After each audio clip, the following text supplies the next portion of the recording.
Sino nga ba naman mga tropa ang hindi nakakakilala kay Mr. Beast? And syempre, meron akong nakita sa supermarket nung nagpunta ako sa Shopwise na malapit sa amin. Naka-sale yung pista balls neto ni Mr. Beast. And ang flavor neto, no, creamy chocolate hazelnut. Ito lang yung flavor na nakita ko or available that time. And naka-sale siya. Medyo malapit na ma-expired itong produkto na to, kaya siguro nila sinail. And 109 yung pinaka-presyo niya kung bibilihin mo siya ng hindi naka-sale. Ganito lang yung pinaka-size niyan, and nabili ko lang siya ng half price, around 54 pesos and 50 cents. So without further ado, buksan na natin to para matikman na natin yung lasa netong chocolate na ganito. And usually lagi natin nakikita etong ganitong chocolate sa mga vlogs ni Mr. Beast. So tikman na natin. Ayan, ganyan yung pinakasukat niyan. Parang size ng 20 pesos, no, na coins natin. And again, yung flavor niya,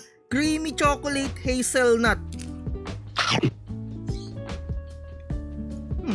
Mga tropa, again, lahat ng mga binablogs natin dito or mga tinitikman, naaayon lang sa panlasa ko. Kung sa inyo masarap or kung sa akin hindi masarap, nakadepende kasi talaga yung mga panlasa ng tao. And eto, no, ang verdict natin dito, para siyang normal lang na chocolate na usual na tinitikman natin or binibili natin na medyo mga pricey.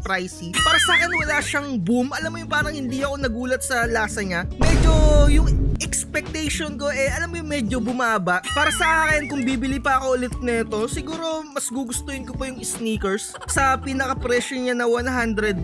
And again, para sa akin lang yun. And para sa akin, no, walang special dito sa nalalasahan ko dito sa Mr. Beast Pista Balls na creamy chocolate hazelnut. Masarap siya mga tropa. Yun nga lang talaga, parang typical lang na chocolate. Wala siyang, alam mo yung parang boomy yung kagaya ng kapag Hershey's yung kinakain natin. Alam mo yung, and iba pa rin yung mga nakasanayan natin ng mga chocolate, mga Hershey's or kung ano pa man. Pero anyway, kung i-rate natin to mga tropa, masarap naman siya. 4/5 para sa akin. Yun nga lang, medyo yung expectation ko, kala ko meron na akong malalasahan na parang kakaiba. Pero wala naman nating special. 4/5. Pista Balls, creamy chocolate hazelnut. Like, share, and subscribe. Cheers mga tropa.